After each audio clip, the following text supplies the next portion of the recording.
bagaimana ikhlas itu bisa merubah sesuatu yang sedang kita alami, baik itu musibah ataupun itu anugerah. Kemudian bagaimana cara kita menjadi seseorang yang mukhlis, sampai ke derajat tertinggi dari mukhlis itu adalah mukhlas. Jadi ada mukhlis, ada mukhlas. Orang mukhlis adalah orang yang sedang belajar menjadi ikhlas. Orang mukhlas, orang yang udah ikhlas banget.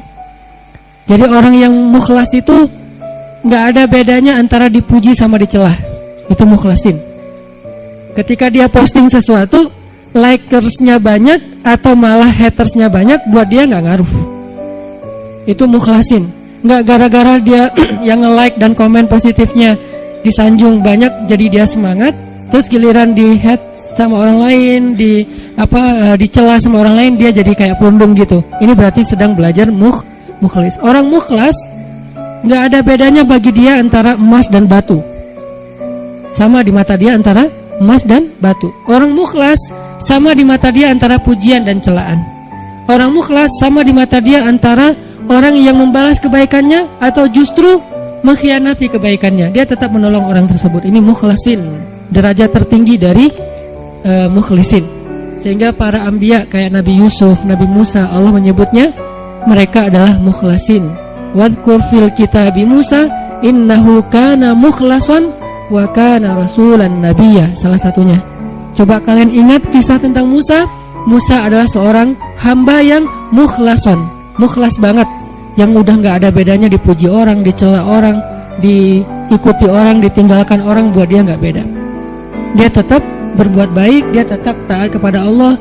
Nggak ada bedanya ketika dia berhijrah, kemudian hijrahnya ini menguntungkan atau hijrahnya ini menjadi ujian. Dia tetap berhijrah karena dia tahu hijrah itu baik. Dia tetap jujur karena jujur itu baik. Nggak ada bedanya ketika dia jujur menguntungkan atau jujur malah jadi ujian. Saya nggak bilang merugikan ya, karena jujur nggak mungkin rugi, taat nggak mungkin rugi, taubat dan hijrah nggak mungkin rugi, cuman ujian. Buat dia kalau tahu itu baik ya dia lakukan. Mau untung, mau jadi ujian, ya buat dia pokoknya lakuin aja. Ketika dia misalnya dalam sebuah transaksi gitu, dia jual beli mobil. Kadang-kadang gara-gara terlalu jujur, apalagi jual beli mobil second gitu, kalau jujur resikonya kan agak susah cari untung nih. Dia bilang ini tangan pertama, karena emang belum berubah nama, tapi udah tangan ketiga padahal. Dia bilang ini belum pernah kecelakaan, mobilnya sehat banget. Kalau yang masih modelnya analog malah bisa diulik supaya kilometernya dikurangin. Nggak tahu kalau yang digital. Artinya dia nggak jujur demi dapat untung besar.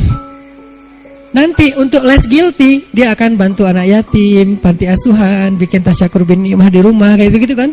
Ini proyek kecil, apalagi proyek besar. Ketika dia udah main dalam sebuah event, udah main dalam sebuah proyek-proyek pemerintah yang angkanya udah MM-an, dia susah untuk jujur.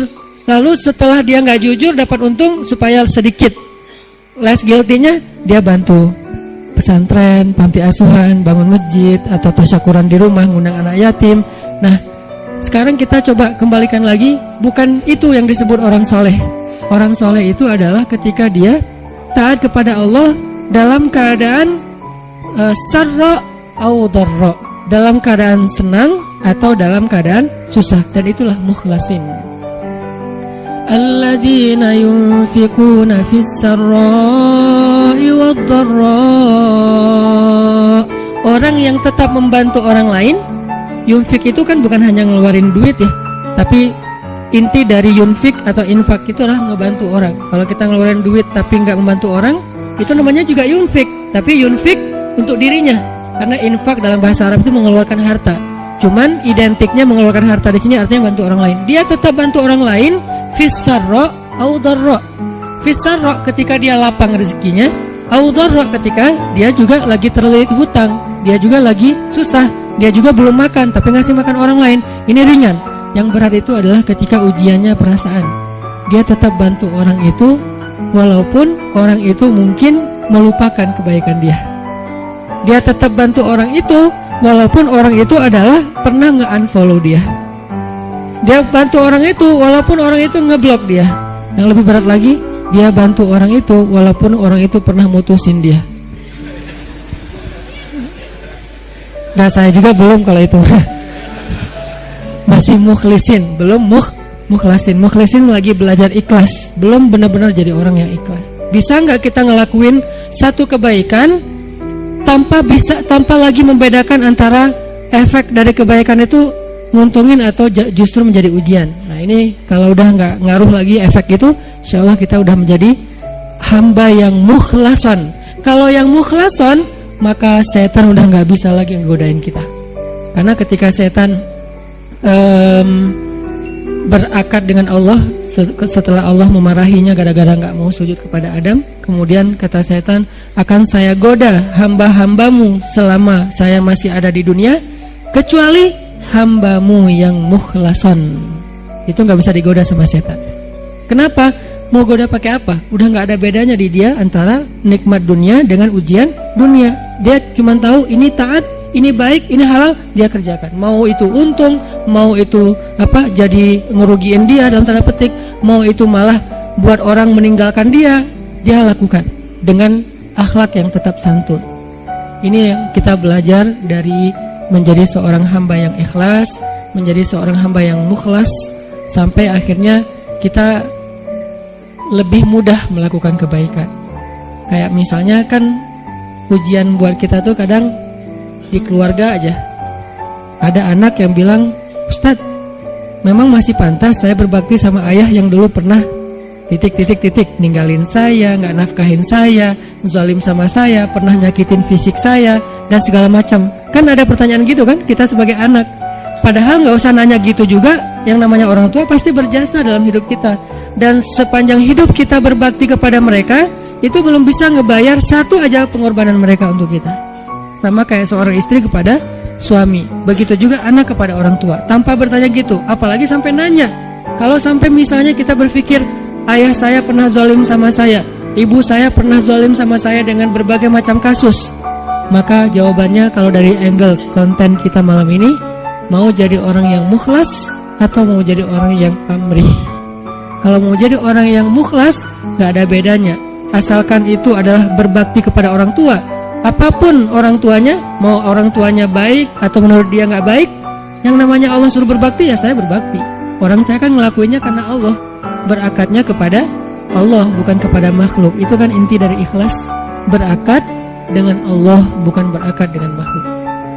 Kalau berakad dengan Allah maksudnya apa? Berarti kita minta rewardnya dari Allah, minta apresiasinya dari Allah, minta kebaikannya dari Allah, bukan dari makhluk. Yang kita harapin like dari Allah, yang kita harapin di-repost oleh Allah. Karena ada sahabat-sahabat yang captionnya pernah di-repost sama Allah di Al-Quran. Salah satu sahabat yang captionnya di-repost siapa? Umar bin Khattab, 3 kali di-repost oleh Al-Quran. Itu keren banget, sampai ada sahabat captionnya dia di-repost oleh Al-Quran. Jadi ayat itu mengulang kembali kata-kata Umar. Salah satunya di surat At-Tahrim, kemudian nanti ada di surat Al-Anfal, kemudian ada juga di surat Al-Ahzab. Allah nge-repost kata-kata Umar bin Khattab. Ini menunjukkan bahwa ikhlas banget, yang diharapin adalah reward dari Allah, apresiasi dari Allah, anugerah dari Allah, hadiah dari Allah, kebaikan dari Allah. Ustadz, kalau misalnya gak berharap apa-apa bahkan dari Allah, itu bukan ikhlas. Karena makna ikhlas itu bukan tidak berharap apa-apa. Makna ikhlas itu murni. Arti murni, berharap hanya kepada Allah. Karena kalau sampai kita gak berharap surga, gak berharap dibebaskan dari azab neraka, gak berharap dibantu oleh Allah, itu bukan ikhlas. Itu apa Ustaz? Itu istaghna. Ini ada sedikit yang harus kita perbaiki dari persepsi tentang makna ikhlas. Apa bedanya ikhlas dengan istaghna? Kalau ikhlas tidak berharap kecuali kepada Allah. Kalau ke Allah dia berharap surga. Allah sendiri yang menjanjikan kan, wa'adallahu alladhina amanu, misalnya wabashshiril ladzina amanu wa amilus solihat anna lahum jannat. Ayat kayak gitu kan banyak banget di Al-Qur'an ya. Allah menyediakan untuk mereka ampunan, Allah menyediakan untuk mereka surga, Allah menyediakan untuk mereka kebaikan. Wa may yattaqillaha yaj'al lahu makhraja wa yarzuqhu min haitsu la yahtasib, yukaffir anhu sayyi'ati wa yu'dhim lahu ajra, yaj'al lahu min amrihi yusra. Ayatnya banyak banget. Kalau Allah udah nawar-nawarin terus kita bilang, "Dah saya emang enggak butuh itu." Itu namanya istagna. Istagna arti bahasanya merasa nggak butuh. Terjemahan lebih umumnya lagi, sombong. Jadi kalau kita nggak berharap apa-apa ke Allah, justru Allah tuh nggak suka.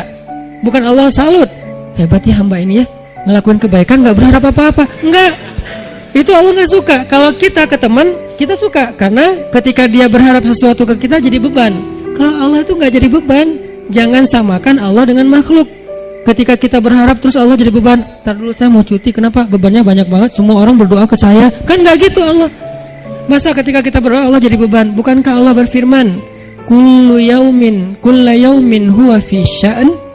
Setiap hari Allah sibuk, walaupun sibuk, wala ya'uduhu hifdzuhuma. Allah nggak pernah kerepotan.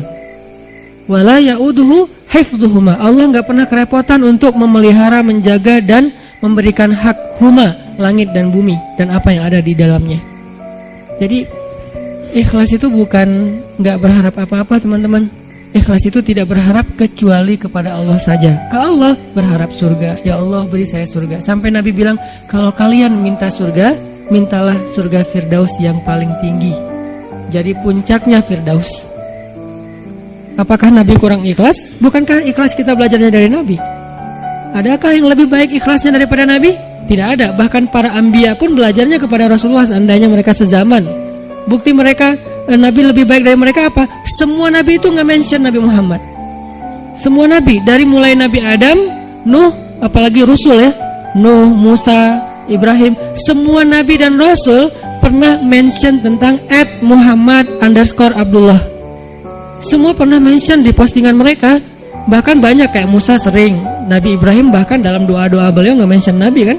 Sehingga Nabi Muhammad itu udah dikenal dari sejak zaman Nabi Adam. Kapan ya Muhammad datang? Lewat satu zaman, belum muncul. Lewat zaman kedua, kapan ya Muhammad yang dimention itu datang? Jadi setiap umat yang soleh pasti nungguin Rasulullah loh. Umat Nabi Adam nungguin Nabi Muhammad, umat Nabi Nuh nungguin Nabi Muhammad. Tapi mereka tahu bahwa Nabi ini akan muncul, cuman gak tahu kapannya. Ternyata beruntungnya kita, beliau muncul dan kita menjadi umatnya. Yang pengen jadi umat Nabi Muhammad itu bukan cuma kita, teman-teman.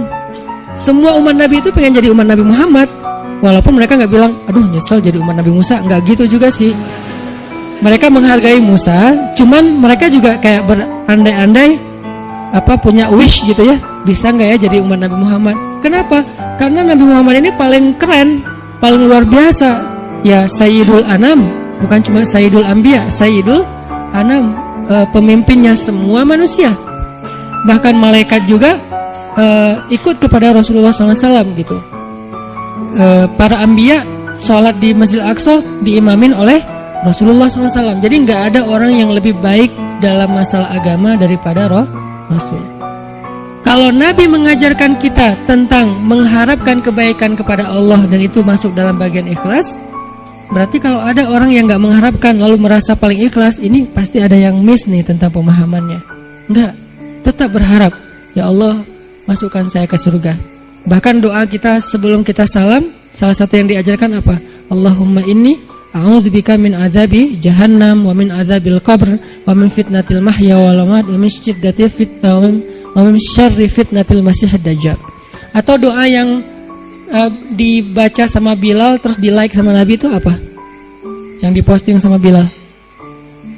Allahumma inni as'aluka ridhaka wal jannah wa a'udzubika min sakhatika wan nar. Itu kan postingan Bilal ya. Yang first like-nya malah Rasulullah. Lalu yang lain pas ngeliat Rasulullah nge-like pada nge-like juga. Akhirnya malah di save gitu postingan Bilal dan dihafal. Kemudian di-repost sampai zaman kita sekarang. Isinya apa itu? Meminta dan berlindung. Berarti mengharapkan kan? Meminta berarti mengharapkan surga dan ridho Allah. Berlindung berarti mengharapkan terbebas dari neraka dan dan kemarahan Allah. Ini berarti ikhlas. Jadi kalau kamu kenapa puasa? Biar ujian nasionalnya lancar. Oh gak ikhlas tuh.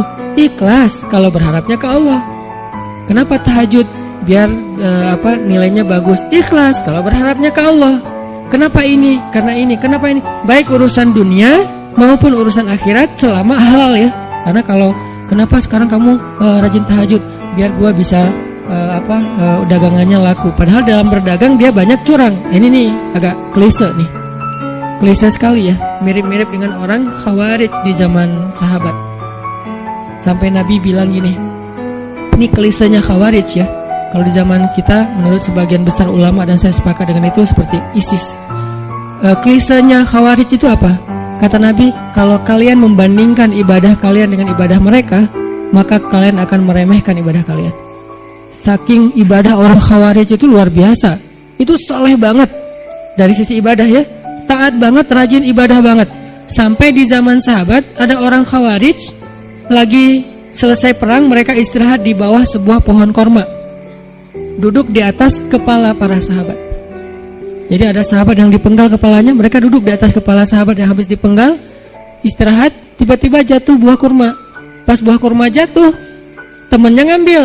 Kata temannya yang lagi duduk di atas kepala sahabat bilang, jangan makan, itu kan bukan hak kita, karena kita belum minta izin kepada pemilik. Giliran satu butir kurma, mereka mikirin halal haram, tapi di bawah mereka lagi didudukin kepalanya para sahabat yang dijamin masuk surga. Klise kan? Ini yang sering terjadi. Kadang-kadang kita dari satu sisi ahli ibadah, malam tahajud, siang puasa, tapi komen di sosial media masih istilahnya gibah, buka aib, apa-apa segala macam. Ini berarti kita kayak agak sedikit aneh gitu kesolehannya. Nah, termasuk orang yang pengen jadi orang baik tapi nggak mengharapkan apa-apa. Sampai ada syair, dan saya agak kurang setuju dengan syair ini, mengatakan, ya Allah, kalau saya berbuat baik karena pengen surga, tutuplah pintu surga itu dari saya, gitu kan ya. Kalau saya beribadah karena takut neraka, masukkanlah saya ke dalam neraka. Saya melakukan itu hanya karena cinta. Terkesan hub, al-khawf dan ar-raja itu tiga hal yang bertentangan. Padahal tiga hal ini, tiga-tiganya bagian dari iman. Hub, cinta, bagian dari iman. Kita harus mencintai Allah lebih dari segalanya. Khauf, takut kepada Allah, bagian dari iman. Sampai Nabi mengatakan, Ra'sul hikmah makhafatullah. Puncaknya orang yang berilmu itu takut sama Allah. Jadi orang yang paling takut pada Allah, yang paling banyak berilmu. Innama yakhshallaha min ibadihi al-ulama. Orang yang paling takut kepada Allah di antara hambanya adalah orang yang berilmu. Begitu juga dengan ar-raja. Siapa yang mengharapkan kebaikan di sisi Allah, maka dia mendapatkan apa yang diharapkan, termasuk niat. Maka yang paling tepat di antara makna ikhlas, ikhlas itu tidak berharap kecuali hanya kepada Allah. Kalau berharap kepada Allah, itu semuanya ikhlas. Kalau nggak berharap apa-apa dari Allah, namanya istaghna. Dan ayat tentang istaghna, kalla innal insana la yatgha ar-ra'ahu istaghna. Manusia itu akan banyak berbuat dosa ketika dia merasa dirinya serba cukup, nggak butuh